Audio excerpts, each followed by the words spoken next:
아가서 강해가 벌써 14번째 시간이에요. 이제 얼마 남지 않았습니다.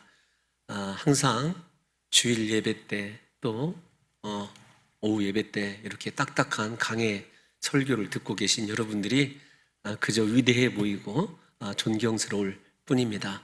오늘 본문, 우리가 읽은 본문은 두 개의 구도로 이루어져 있어요. 먼저 하나 우리가 생각해야 될 것이 있어요. 어떤 것이냐면 4장과 지금 우리가 읽은 5장의 초반부가 반대의 상황이다라는 것을 이해하셔야 돼요. 4장에 있었던 이야기를 우리가 어떻게 기억해? 예, 맞아요. 그래서 제가 여러분의 기억을 좀 도와드리려고 생각하고 있어요. 4장을 보면 자신의 몸에 대한 칭찬을 들은 여인이 사랑한 남편을 초대하는 장면으로 되어져 있어요.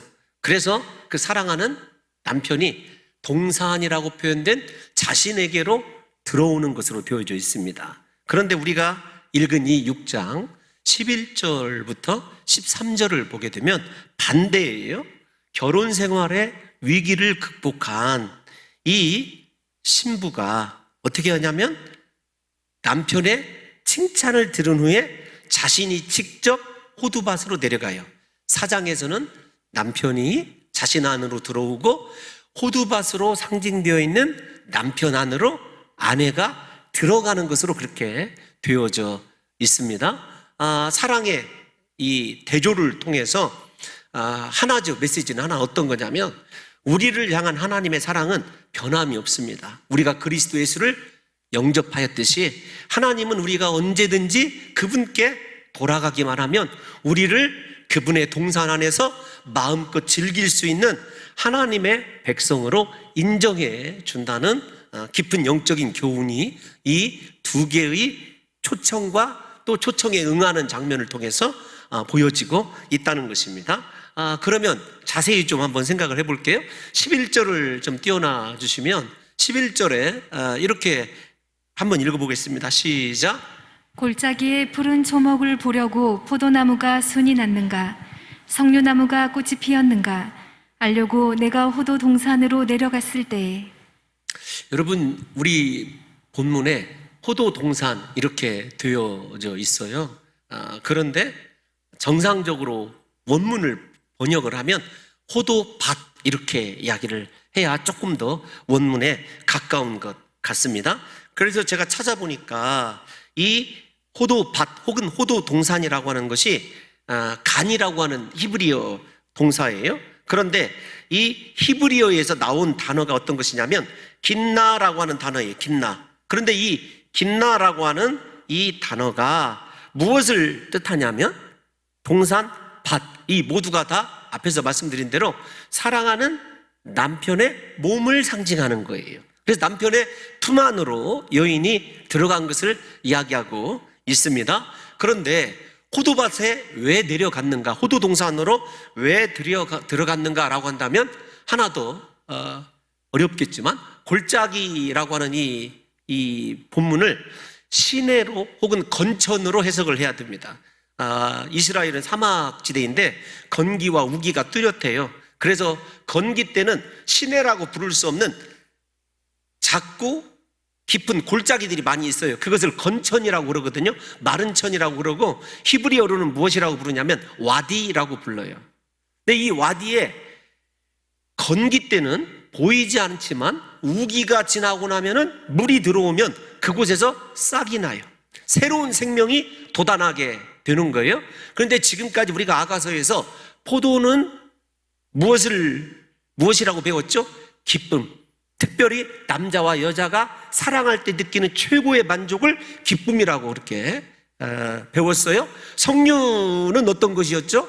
석류 열매는 사랑의 묘약 이렇게 배웠어요. 지금까지 여러 번 등장을 했지 않습니까? 그러니까 남자의 동산 안으로 들어간 여인이 이제 새로운 사랑이 시작이 되는구나. 이 사랑이 기쁨과 그 다음에 완전한 인생, 지금까지의 상처까지도 치유할 수 있는 사랑의 묘약이구나라는 사실을 깨닫게 되는 거예요. 그래서 11절의 말씀은 어떤 것이냐면 골짜기에 건천에 푸른 초목을 보려고 포도나무가 순이 났는가 석류나무가 꽃이 피었는가. 순과 꽃은 이제 새로운 사랑이 완전히 싹이 나고 자리 잡기 시작하는 것을 이야기합니다.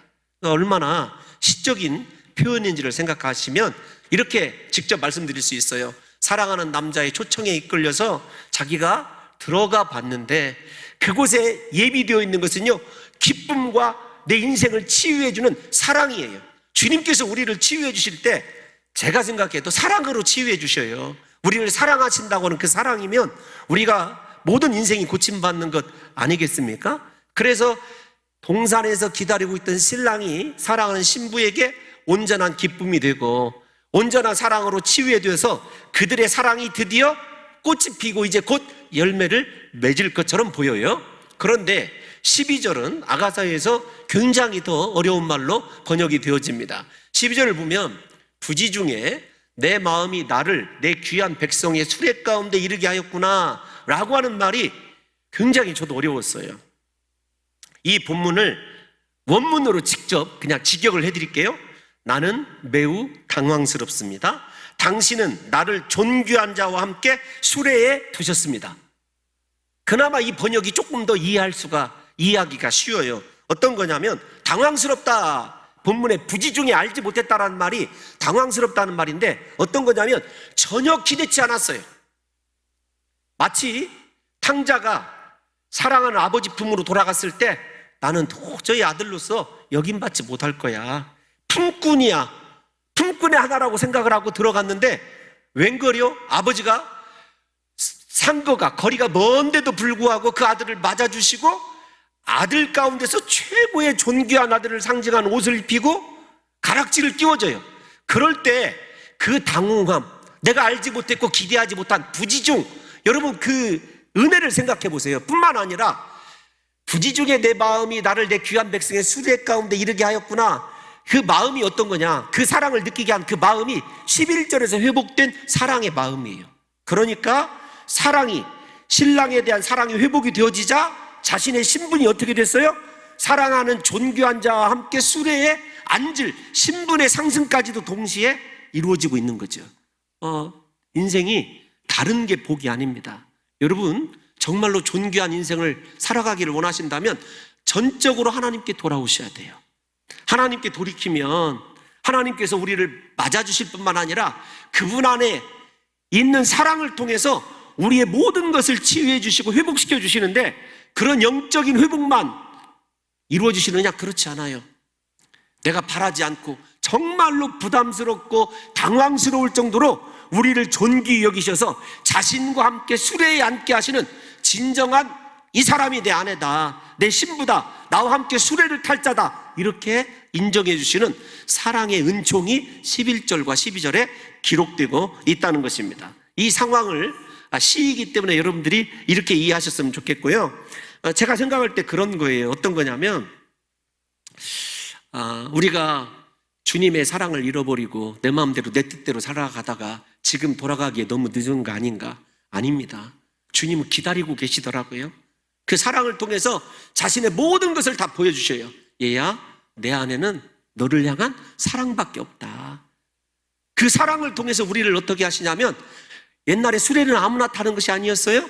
솔로몬 왕 옆에 자기 자신의 신부 그 자리가 남겨져 있고 그곳에 옮겨놓는 그 사랑을 바라보면서 당황스럽다. 야, 이거 내가 기대치 않은 건데 나를 끝까지 버리시지 아니하시고 아내의 그 자리를 남겨두시고 나를 거룩한 신부로 인정해 주시는구나. 이것이 신랑의 사랑, 아버지를 향한, 우리를 향한 하나님 아버지의 사랑이라는 거예요. 여러분 13절은 잘 따라오셔야 됩니다. 13절을 우리 다 같이 한번 읽어보겠습니다. 시작. 돌아오고 돌아오라 술람미 여자야, 돌아오고 돌아오라 우리가 너를 보게 하라. 너희가 어찌하여 마하나임에서 춤추는 것을 보는 것처럼 술람미 여자를 보려느냐. 여러분 코러스예요. 우리 항상 예루살렘 여자들이 내 남자의 낳은 것은 무엇인가 그렇게 노래를 불렀던 코러스 부분이 돌아오고 돌아오고 두 줄이 코러스 부분이에요.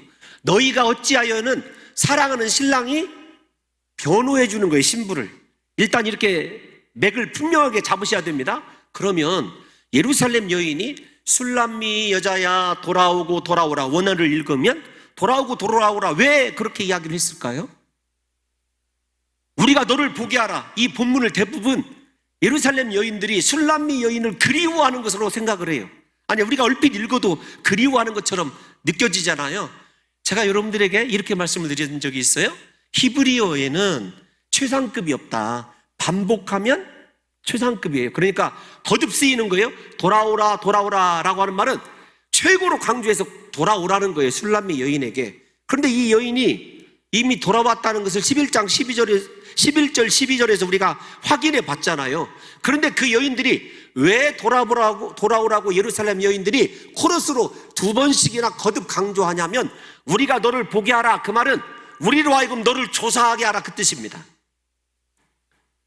보게 하라는 것은 조사하자, 그 뜻이에요. 무엇을 조사하냐면 네가 정말로 신부의 자격이 있는지 우리로 하여금 판단하게 하자, 그 뜻이에요.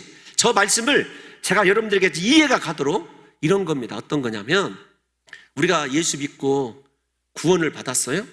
범죄했어요. 예수를 믿고 구원 받고 있는데도. 그럼에도 불구하고 죄를 짓고 그래도 내 소망은 예수님밖에 없다. 그래서 예수님께로 돌아왔어요. 우리가 그 돌아온 상황을 로마서로 일단 먼저 표현을 해볼게요. 로마서 8장 1절에 7장에서는 우리가 잘 아는 대로 우리 안에 정죄의식이 일어나요. 네가 그러고도 예수님께로 돌아올 수 있어? 너 하나님의 자녀라고 생각해? 그랬을 때 로마서 8장 1절 다 같이 한번 읽어보겠습니다. 시작. 그러므로 이제 그리스도 예수 안에 있는 자에게는 결코 정죄함이 없나니. 성령께서 우리를 변호해 주셔요. 얘야, 걱정하지 말아라. 네 죄는 예수님께서 다 감당했다. 그런데도 불구하고 예루살렘 여인들은, 율법은 계속해서 다시 우리 본문 13절이요, 그 여인을 돌아오라 돌아오라, 우리가 너를 확인해 봐야 되겠다. 네가 진짜 회개한 거 맞냐? 너 그 죄는 다 어디로 갔느냐? 다시 탕자의 비유로 얘기를 하면 아버지가 이미 가락지를 끼워주고 옷을 입히고 아들로서 받아들이고 잔치가 이미 벌어졌어요. 그런데 형이 와서 고소를 하는 거예요. 아버지의 재산을 창기와 함께 다 먹어버린 자를 어찌하여 영접하고 잔치를 베푸십니까? 나는 아버지 집에서 그렇게 수고하였는데 단 한 번도 염소 새끼 하나 주어서 우리 친구들과 먹으라고 한 적이 없는데, 여러분, 그 내용과 똑같은 내용이에요. 우리가 예수 믿고 중요합니다. 범죄할 수 있어요. 그리고 우리 안에 사실은 그 죄 때문에 예수를 믿고 항상 기도할 때도 정죄의식이 있어요. 우리 스스로가 참 나 부끄럽다. 그 정죄의식이 무엇인 줄 아십니까? 마귀가 우리로 하여금 하나님의 거룩한 신부가 누릴 수 있는 은혜를 누리지 못하게 하는 정죄라는 것을 우리가 잘 아시고 계셔요. 그러므로 오늘 이 시간에 술람미 여인을 생각하지 마세요. 지난날에 우리의 모든 죄, 오늘 예수님께로 내가 전적으로 돌아오셨다고 한다면 그 죄가 아무리 흉한 죄라도 예수님께서 다 사해 주신 줄로 믿습니다. 성령께서 우리의 변호사가 되어주신 줄로 믿습니다. 반대로 다시 말씀을 드리면 13절에 술람미 여인을 오라고 하는 이 내용은 그 여인을 위축받게 하는 거예요. 네가 그러고도 솔로몬 왕의 아내라고 할 수 있어? 정죄하는 것입니다. 우리가 너 확인해 볼 거야? 이런 비판 의식이라는 것을 잊지 마셨으면 좋겠어요. 그러면 신랑이신 예수님께서 어떻게 변호하느냐? 13절 다시 띄워놔 주세요. 셋째 줄 넷째 줄이에요. 너희가 시작. 너희가 어찌하여 마하나임에서 춤추는 것을 보는 것처럼 술람미 여자를 보려느냐? 그 신랑이신 예수님께서 우리를 정죄하는 소리를 듣고 스스로 주님께서 우리를 변호해 주셔요. 어떻게 변호해 주시냐면, 마하나임은 무엇이죠? 우리가 창세기에서 배웠듯이 여호와의 군대예요, 정확히 얘기하면. 그런데 마하나는 군영, 그런 뜻입니다. 그러니까 옛날부터 고대 근동 때부터 시작해서 군대 앞에서 군인들을 위로한다고 춤추는 여인들이 있었어요. 신랑이 이렇게 변호를 합니다. 어떻게 변호하냐면, 너희가 예루살렘 여인들이여 어찌하여 내 아내를 군대 앞에서 남자들 앞에서 춤추는 것을 보는 것처럼 술람미 여자를 보려 하느냐? 판단하려 하느냐? 너희가 이렇게 변호해 주는 거예요. 저 말을 이제 13절을 잘 꿰뚫으면 이런 겁니다. 술람미 여인아 왜 돌아오냐라고 하냐면 너 천박하게 살았잖아. 여기서 천박함이란 어떤 것인지 아시죠? 남자들 앞에서 춤추는 여자, 여러분 딱 생각이 납니까? 그 모습이에요. 그렇게 정죄했던 거예요. 그런데 신랑이신 예수님께서 너희들 내 여인을, 내가 사랑하는 이 여자를 그렇게 바라보지 마라라는 거예요. 그래서 이제 한 절 더 넘어가면 이렇게 나옵니다. 우리 14절 말씀 한번 볼까요? 7장 1절이네요. 시작. 귀한 자의 따라 신을 신은 내 발이 어찌 그리 아름다운가. 내 넓적다리는 둥글어서 숭령공의 손이 만든 구슬깨미 같구나. 여러분 여기서부터는 또다시 네 번째 몸을 찬양하는 왓지프가 등장을 해요. 왓지프 잊지 말으라고 그랬어요. 여러분 그 등장을 해요. 변호를 해주고 갑자기 왓지프가 지금까지는 어디에서부터 내려왔어요? 머리, 그 다음에 눈, 코, 입, 목, 가슴, 그 다음에 배, 이런 식으로 내려왔잖아요. 근데 이번에는 발에서부터 올라가요. 왜 발에서부터 올라가야 되냐면 앞에서 군영에서 춤추는 자로 보려 하느냐, 그것과 연관이 되어져 있어요. 그런데 여러분 이 발이라고 하는 것을 이렇게 보게 되면 이런 뜻입니다. 일단 좀 하나 더 해석을 하고 넘어가야 될 것이 있어요. 술람미라고 하는 여인을 먼저 이해를 합시다. 죄송해요. 다시 13절로 돌아가겠습니다. 6장 13절. 아니 1절로 하고 와야 돼요. 저기에서 술람미 여자라고 하는 말이 번역이 조금 잘못되어 있어요. 원래 제대로 하면 어떻게 되어 있냐면 술람 여인 이렇게 얘기해야 돼요. 술람 여인. 그러니까 술람이라고 하는 것이 지역입니다. 술람미 하면 술람 사람이란 뜻이에요. 특별히 술람 사람 가운데서도 남자를 이야기할 때 술람미예요. 그러면 술람미란 말이 술람 사람이라고 한다면 술람 여인은 무엇이냐면 술람 밑이에요. 밑. 그러니까 정확하게 술람미 여인이다 이렇게 번역이 되려면 술람 밑 이렇게 번역이 되어야 돼요. 다시요. 술람은 지역이에요. 지역. 그러니까 봉동 지역입니다. 술람이. 그 다음에 봉동 남자 그러면 술람미고 봉동 여자 그러면 술람미시예요. 환장하면 돼. 여러분 여기까지 이해가 되세요? 그런데 여러분 그러면 저 번역을 어떻게 해야 되냐면 보는 것처럼 술람 여자를 보려 하느냐 이렇게 얘기를 해야 되는데 왜 술람이란 말이 강조가 되냐면 술람이라고 하는 말이에요. 그 성경을 찾아보면 이런 뜻을 가지고 있어요. 제가 좀 찾아보니까 뭐라고 해야 될까요? 잊어버렸어요. 어떤 거냐면 이 술람을 지혜로운 여인, 완벽한 여인 이렇게 얘기를 해야 돼요. 그러니까 술람이라고 하는 말은 일반 명사예요. 지명이 아니라. 다시 말씀을 드리지만 우리말을 번역하면서 지명과 앞에 나왔던 지명인 것처럼 생각하고 술람을 지명으로 우리말로 번역을 했어요. 지명이 아니라 어떤 뜻이냐면 일반 명사인데 완벽하다, 지혜롭다 그런 뜻이에요. 술람이. 다시요. 여러분 여기까지 이해 가세요? 망했는데 이거. 술람이 지명이 아닙니다. 봉동이 아니라 술람은 지혜롭다, 완전하다, 온전하다라고 하는 일반 명사예요. 이 단어가 어디에 쓰여 있냐면 5장 2절과 6장 9절에서 나의 온전한 자여, 나의 온전한 자여 그때 쓰였던 단어예요. 그러니까 신랑이 신부를 변호할 때 내 여자는 군영 앞에서 사람들 앞에서 춤추는 천박한 여자가 아니다. 가장 온전한 여자다. 이렇게 선언을 하고 온전한 여자가 어떤 것인지를 7장 1절부터 발에서부터 설명해 나가는 거예요. 주님, 나가서 하다가 순교하겠어요, 제가.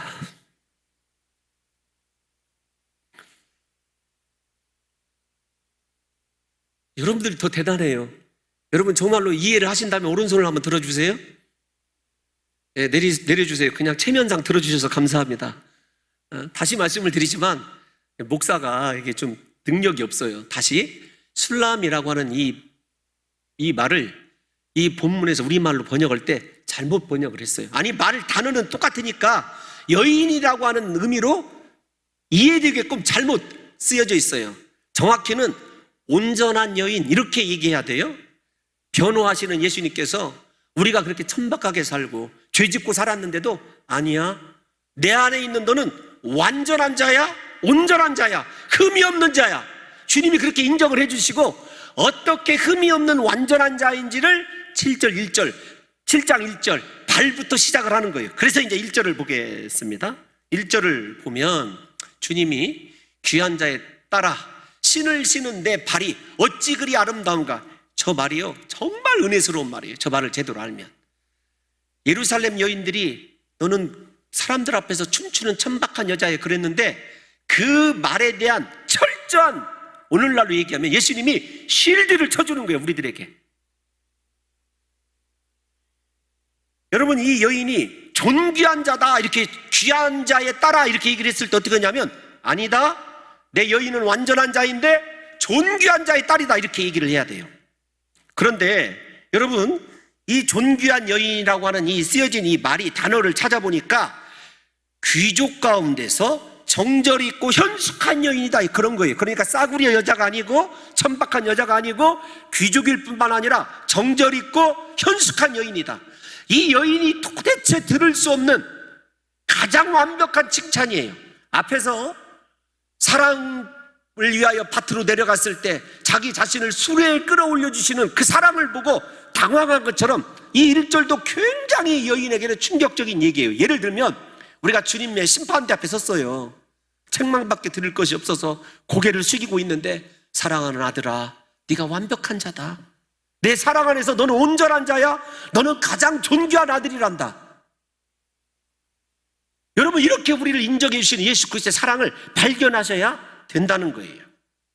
뿐만 아니라 신을 신은 사랑하는 여인의 발이 어찌 그리 아름다운가라고 하는 칭송 또한 예루살렘 여인들의 비방에 대한 강력한 변호예요. 왜냐하면 여기 발이라고 하는 단어가 히브리어 파임이라고 하는 단어가 쓰여져 있어요. 파임, 발이에요. 그런데 원래 발만 나타낼 때 쓰는 단어는 어떤 그 단어냐면 레겔이라고 하는 단어가 있어요. 우리도 이렇게 얘기하잖아요. 우리말로 발, 다리. 발과 다리를 여러분 어떻게 구분하세요? 똑같은 말이에요. 히브리어에도 똑같이 발이라고 쓰일 때 파임이라고 하는 단어가 있고 레겔이라고 하는 단어가 있는데, 레겔은 그냥 진정으로 우리의 육신에 속한 다리만 얘기해요. 발만 얘기해요. 발 부분. 그런데 이 파임이라고 하는 단어는요, 발걸음, 더 나아가 스텝을 얘기를 해요. 군영에서 춤출 때 여인들이 남자들 앞에서 다리를 내려듣고 천박한 발걸음을 하는 그런 여인이 아니다. 그래서 레겔이라는 단어를 안 쓰고 파임이라는 단어를 쓰고 있는 거예요. 그러니까 예수님이 내가 가장 약점이라고 생각하는 내 모든 죄의 허물을 주님이 스스로 우리를 덮어주시고, 아니다, 천박하고 사람들 앞에 내어진 발이 아니라, 그 춤추는 스텝이 아니라 나만을 사랑하고 나를 위하여 헌신했던 가장 존귀한 발이다. 여러분, 이 사랑이 이해가 가시느냐고요. 저는 혼자 은혜를 받았어요. 주님, 제 인생의 행적에 지금까지 이렇게 죄밖에 없는데 주님이 이렇게 내 죄와 허물을 덮어주시고 오히려 존귀한 자다. 여러분, 이렇게 생각해 보세요. 이 신과 그 다음에 발의 관계에서는 모세를 생각하셔야 됩니다. 하나님께서 네가 선 땅은 거룩한 땅이니 네 발에서 신을 벗어라. 여러분, 이것과 똑같아요. 역으로 생각하면 돼요. 그 수치를 가려주기 위해서 주님께서 신을 예비하셨어요. 그런데 이 신이요, 정확히 번역하면 샌들이에요. 샌들. 히브리어로 이 샌들의 어근이, 신발의 어근이 무엇이냐면 나울이에요. 나울. 신발이, 여러분, 제가 어쩔 수 없어서 히브리어를 얘기하는 거예요. 그러니까 여러분 이해를 해주세요. 나울입니다. 신발이라고 하는 것이. 근데 이 나울이라는 동사가 어떤 뜻인 줄 아세요? 어디에서 나왔냐면 4장 12절 한번 아가서 4장 12절 띄워놔 주십시오. 시작. 내 누이 내 신부는 잠근 동산이요 덮은 우물이요 봉한 샘이로구나. 여러분, 여기에서요, 나울이라고 하는 신발이라는 단어가 3번 쓰여졌어요. 잠그다, 덮다, 봉하다. 신발이에요. 저게 어근이 똑같아요. 나울. 그러니까 그녀의 발을 어떻게 했어요? 진짜로 보면 그녀가 아주 천박한 삶을 살았어요. 실제로 죄짓고. 그런데 그녀의 그 허물을 신랑이신 예수님께서 신발을 만들어서 거꾸로 모세처럼 신발을 벗으라고 한 것이 아니라 신발을 가지고 가서 수치라고 지목받는 그녀의 여인을 덮어주고 봉하고 잠궈주는 거예요. 아무도 볼 수 없도록. 여러분, 이 사랑이 오늘 이 시간에 이 아가서를 통해서 보여진다고 한다면은요, 저 지금까지 14번의 설교가 망했어도 괜찮아요. 예수님이 그러신 분이에요. 우리의 죄를 드러내놓고 비인격적으로 우리를 지적하고 우리에게 창피를 주고 수치를 주시는 분이 아니라, 행여나 내 죄가 사람들에게 드러날까봐, 마귀에게 정죄받을까봐 그분이 스스로 신을 만들으셔서 우리의 발을 감춰주시고 잠궈주시고 봉해주시는 그 사랑이 예수님의 우리를 향한 사랑이고, 우리를 술람 네가 완전한 여인이라고 인정해 주시는 그분의 은혜라는 사실을 우리 사랑하는 성도 여러분들이 잊지 마시기를 예수님의 이름으로 축원합니다. 여러분, 잘 알지 않습니까? 이 여인은 신랑을 배신한 적이 있었어요. 파수꾼들에게 욕보인 적도 있었습니다. 허물이 얼마나 많은지 몰라요. 그런데도 불구하고 이 여인을 완벽한 여인으로 세워주시고 무사람의 모든 시선을 가리워주시는 예수 그리스도의 이 십자가, 이 은혜와 그 사랑을 저와 여러분들이 가슴에 새기고 살아야 돼요. 우리가 종말 때, 주님 앞에 섰을 때, 여러분, 우리 허물밖에 없잖아요. 그럴 때 두려워하지 마세요. 저도 두려워하지 않기로 했습니다. 나를 사랑하신 예수님은요, 그렇게 시시한 예수님이 아니세요. 나를 인생의 수레에 끌어 올리시는 예수님일 뿐만 아니라 내 모든 허물을 다 알아서 덮어주시고, 너는 내게 가장 완벽한 사람이야, 완벽한 사랑이야. 이 사랑이 우리를 향한 예수님의 사랑이라는 것을 믿으시고, 우리 사랑하는 성도 여러분들이요, 그리스도의 사랑에 덮이셔서 이번 한 주간 하나님과 뜨거운 사랑의 미로를 나누시기를 예수님의 이름으로 축원합니다. 여러분, 이런 가운데 1절을 다시 띄워놔 주세요. 1절을 보면 발은 그렇게 넘어갔어요. 아름다운 내 넓적다리는 둥그러서 숙련공의 손이 만든 구슬꿰미 같구나. 한마디로 얘기하면 넓적다리의 곡선이 아름답다는 거예요. 이만기 허벅지가 아니라는 것입니다. 아름답다, 너무 귀하다. 곡선형의 허리가 그 당시에는 가장 미인이었던 것 같아요. 지금도 그렇고요. 그런데 이렇게 이 비유를 보게 되면 둥그러서 숙련공, 멋진 장인의, 숙련공이라고 번역이 되어 있지만 인류 장인 이렇게 얘기를 해야 돼요. 그 인류 장인이 손으로 만든 구슬깨미 같구나. 그러니까 완벽한 보석이 되는 거죠. 이걸 보면 어떤 거냐면 하나님의 사랑하는 남편을 위한 선물이에요, 선물. 다른 말로 이렇게 직접 들어가서 죄송해요. 여러분, 우리 사랑하는 성도 여러분들과 우리에게 주님께서 최고의 걸작품으로 창조해 놓으셨다. 이 말을 무슨 말이냐면, 제가 왜 선물이라는 표현을 쓰냐면, 사실은 우리 보잘것없어요. 우리 이 술람미 여인이 피부는 까맣죠. 사유적으로 1장에서부터 배워왔던 기억 나시죠? 그런데도 신랑이 그 여인을 바라보면서 그렇게 얘기하는 거예요. 얘야, 너는 참 흠이 없네. 최고의 숙련공이 가장 아름다운 보석 꿰미를 만들어 놓은 것처럼 너무도 아름답구나. 네 몸은 나를 위하여, 이게 중요한 말입니다, 나를 위하여 하나님이 예비하신 가장 존귀한 선물이야, 이런 뜻이에요. 이해가 잘 가지 않으시는 모양이겠지만 그래도 이것이 우리를 향한 예수님의 사랑인 걸 어떻게 하겠느냐고요. 응? 절대로 여러분 열등의식 갖지 마십시오. 나는 왜 이 모양일까? 비하하지 마십시오. 예수님의 눈에 우리는 가장 완벽한 예술품이에요. 하나님께서 우리를 가장 완벽한 예술품으로 신랑이신 예수님을 위하여 만들어 놓으시고 우리를 예수님께로 이끌어가는, 우리가 가장 예수님이 기뻐하시는 우리 인생 자체가 선물이에요, 선물. 그렇게 귀하게 여기시기를 예수님의 이름으로 축원합니다. 여러분, 그 다음에 2절을 한번 같이 읽어볼까요? 시작.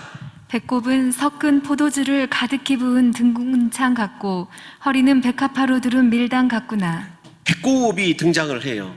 여러분, 배꼽은 고대 근동에서 여인의 미의 상징이었대요. 그래서 고대 근동, 여러분 지금도 이렇게 보면 이 중동에 가면 여인들이 무엇을 드러내놓고 춤을 추죠? 한 번도 안 보셨어요? 아니, 지금 여러분들의 배꼽을 바라보는 것이 아니에요. 저를 쳐다보세요. 여러분 배꼽 볼 거 없어요.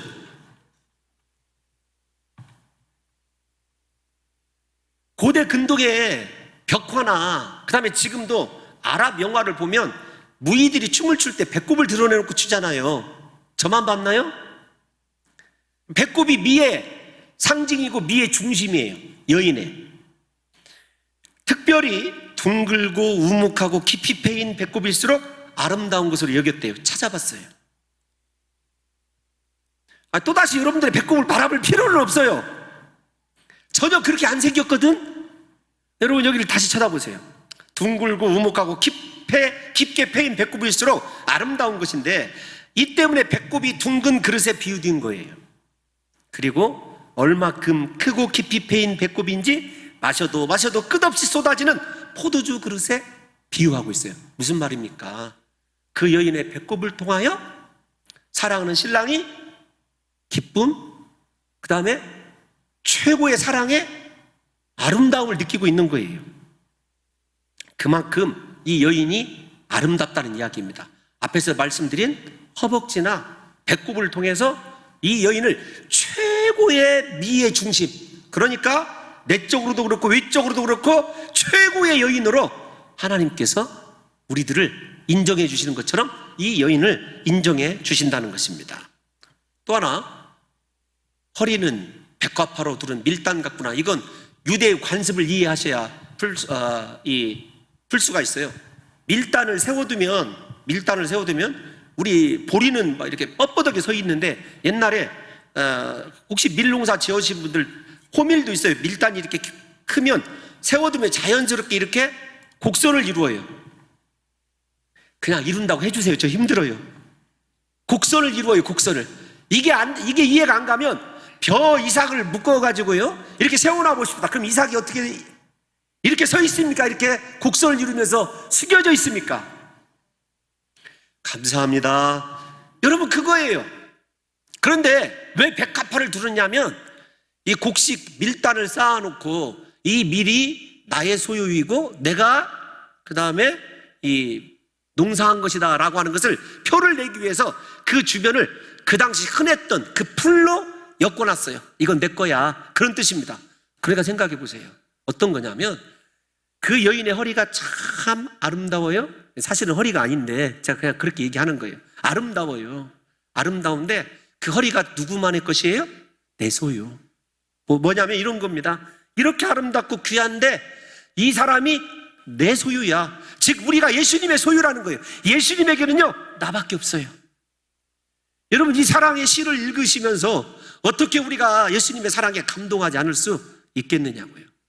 나는 비록 허물지고 죄밖에 없는데도 주님께서 나를 따로 떼어놓으시고 너는 내 것이다 귀히 여겨주시는 예수님의 그 사랑이 오늘 우리 사랑하는 성도들에게 느껴지시기를 예수님의 이름으로 축원합니다. 특별히 밀단이요, 황갈색과 그 다음에 색깔이 황갈색이래요. 그래서 이 밀단에서 나오는 곡선과 색깔이 아주 석양빛에 비추게 되면 최고의 아름다움을 나타낸다고 그렇게 하더라고요. 중요한 건 이 원래 허리가 아니라는 거죠. 복부를 얘기해야 식적인 구조로 맞는데, 제가 이것이 허리가 아니라 복부다 이러면 또 어려운 히브리어를 막 등장시켜야 되고 그러니까 그냥 이해하세요. 뭘만 이해하면 되냐면, 허리든 복부든 상관없어. 무조건 예수님 눈에 내가 아름다워. 너는 내 거야. 예수님이 찜해놓고 아무도 손대게 하지 못하는 하나님의 특별한 소유라는 사실을 우리 사랑하는 성도 여러분들이 믿으셨으면 좋겠어요. 예수님에게 나는 특별한 사람입니다. 할렐루야. 여러분, 그 사랑이 믿어졌으면 좋겠어요. 이제 3절로 한번 가볼까요? 3절 빠르게 진행할까요? 시작. 두 유방은 암사슴의 쌍태 새끼 같고. 저거 다 나왔었어요. 유방 이야기도. 여러분, 암사슴의 이 쌍태가 이게 뭐냐면 일종의 쌍둥이죠. 얼마나 아름답고 귀하고 어여쁘겠습니까? 그 표현을 하고 있는 거예요. 그러니까 신랑의 눈에 신부가 단 하나의 흠도 없는 거예요. 모든 것이 아름다운 거예요. 무엇을 해도 아름다운 거예요. 그 사랑을 이야기하고 있습니다. 4절 빠르게 진행할게요. 4절 시작. 목은 상아 망대 같구나. 눈은 헤스본 바드라빛 문 곁에 있는 연못 같고, 코는 다마색을 향한 레바논 망대 같구나. 이 본문을 여러분 한 번만 더 읽어주세요. 시작. 목은 상아 망대 같구나. 눈은 헤스본 바드라빛 문 곁에 있는 연못 같고 코는 다메섹을 향한 레바논 망대 같구나. 자, 장로님들 오래간만에 제자 훈련 한번 해보십시다. 장로님들 2번 읽으셨는데, 자, 아래에서 위로 가는 왓츠프라고 말씀을 드렸어요. 뭔가 차이를 느끼셔야 돼요, 우리 장로님들이. 자, 이제 우리 선임 장로님부터. 장로님 옆에 권사님 계셔요. 오늘 집에 가면. 자, 우리 유 장로님. 예? 그렇습니다. 제대로 하면 어떻게 해야 돼요? 목, 코, 눈 순으로 가야 되는데 순서가 바뀌었어요. 눈이 가운데 있어요. 다시 얼굴에서만 목, 코, 눈으로 가야 되는데 눈이 코와 목 사이에 있어요. 그런데 잘 보세요. 목이 상대, 상하 망대 같고 코는 목 같아요? 레바논 망대 같아요. 그러니까 지금 눈이 어디에 쌓여져 있는 거예요? 망대로 쌓여져 있는 거예요.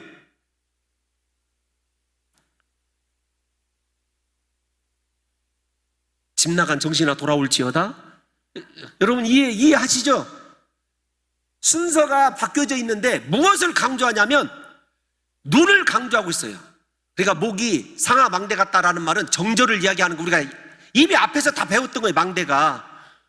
코에 대해서는 조금 더 이따 자세히 얘기를 할게요. 왜냐하면 우리도 코 수술해야 될 사람들이 여러 명 있어서 이따 얘기를 해드릴게요. 그러나 목은 상하 망대 같아요. 그런데 중요한 건 눈이 지금까지, 이제 하나만 더 물어볼게요. 죄송해요. 눈이 지금까지는 무엇으로 비교가 됐죠? 아가서에서?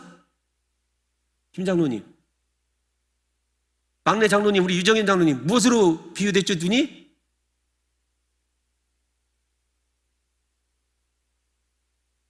비둘기 눈으로, 비둘기로 비유가 되었었는데, 이 본문에서만 헤스본 바드라빛 문 곁에 있는 연못 같다 이렇게 얘기를 했어요. 여러분, 헤스본 연못이다. 눈이, 생각해 보세요. 헤스본이나 바드라빔은 뭘 뜻하냐면 광야예요, 광야. 근데 그 가운데 물이 충분한 연못이 있다고 한번 상상을 한번 해보세요. 그냥 상상해 보세요. 얼마나 귀하고 그 연못을 얼마나 많은 사람이 찾아서 사랑하고 애용하겠습니까? 그렇게 일단 비유를 한 거예요. 그런데 2개의 망대가 그 연못을 지키고 있어요. 많은 사람들이 찾고 싶고 사랑하는 눈빛이지만 광야에서 연못처럼 그렇게 맑은 아주 투명한 그런 눈빛이고 모든 사람이 사랑하고 싶은 눈빛인데, 그걸 목과 그 다음에 코에 망대를 세워놓고 지키고 있어요.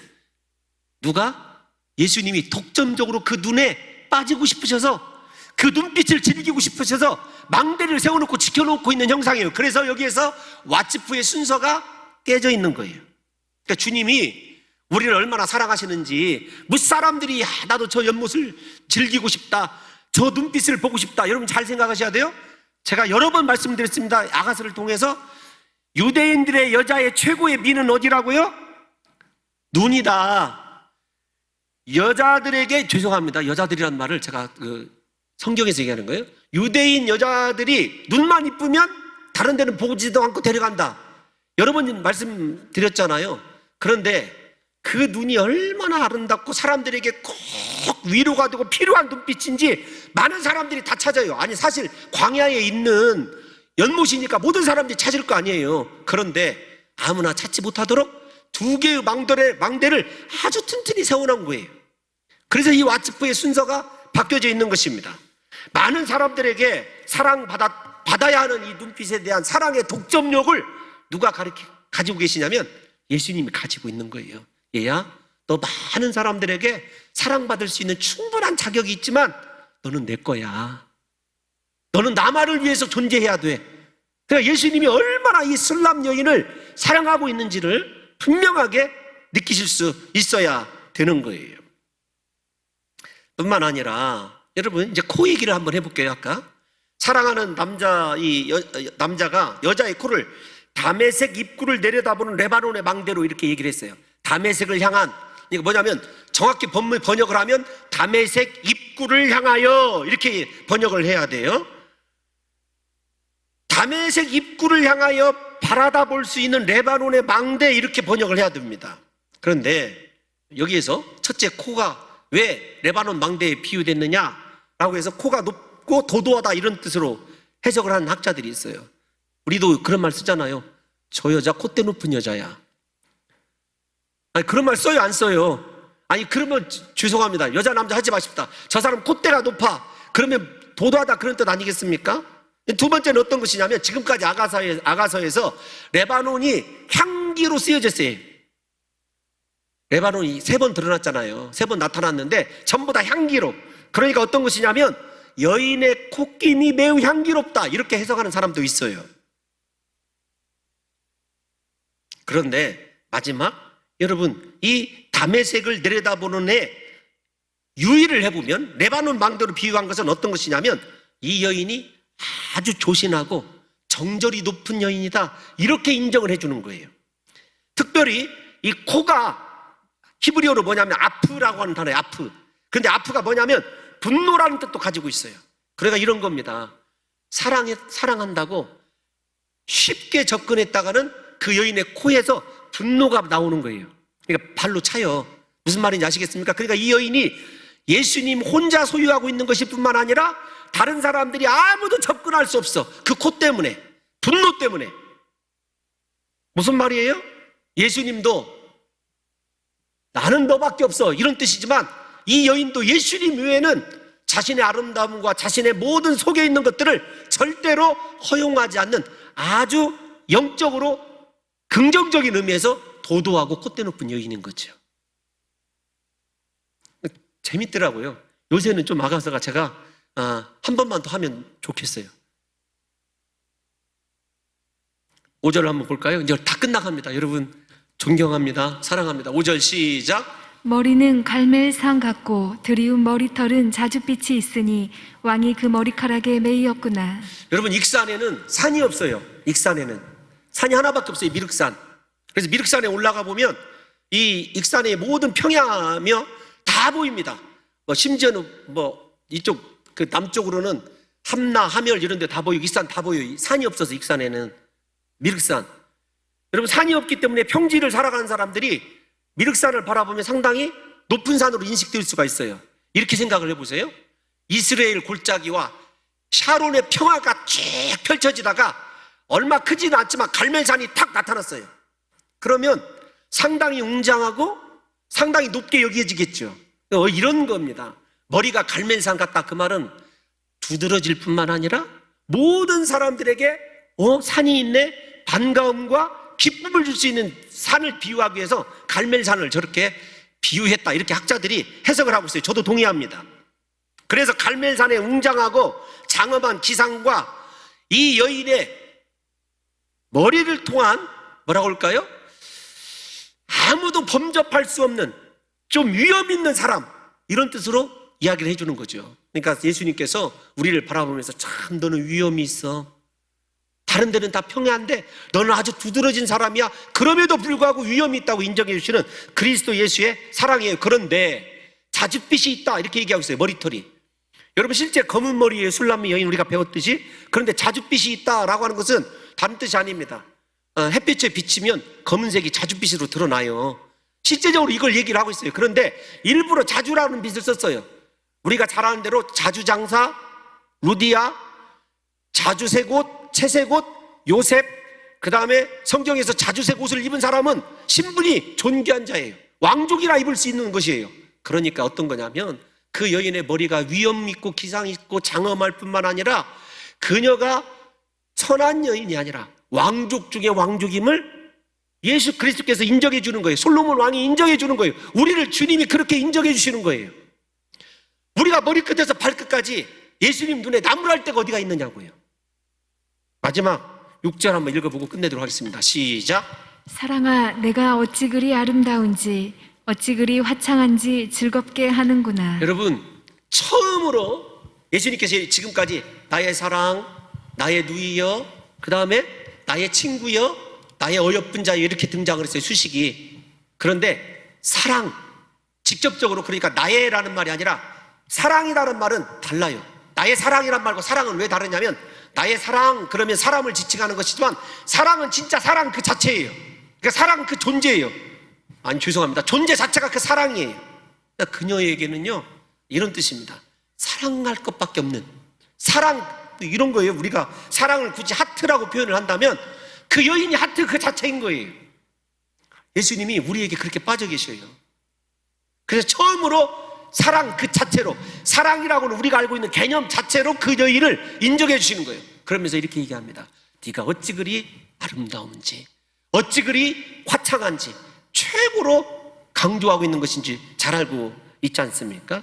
사랑하는 성도 여러분들이요, 그 결론이었던 거냐면 네가 나를 즐겁게 하는구나, 네가 사랑이기에 나를 즐겁게 하는구나. 그 아름다움이요 천박한 것이 아닙니다. 아름답고 화창한 거 한번 생각을 해보세요. 최고로 밝은 사랑 아니겠느냐고요. 죄악의 어두움, 조롱과 멸시, 편견 다 없어지고 밝은 빛이 되어서 예수님의 사랑을 받는 우리를 생각하셔서 부디 예수 그리스도께로 돌아오셔서 그분의 손을 붙잡으시고 사랑만 회복이 되면 인생 예수님과 함께 수레에 올라서 다스리는 자가 될 뿐만 아니라 그분의 가장 온전하고 완벽한 술람 여인이 되어서 주님으로부터 최고로 아름답고 밝은 사랑 그 자체로 존재하게 되는 저와 여러분들이 될 줄로 믿습니다.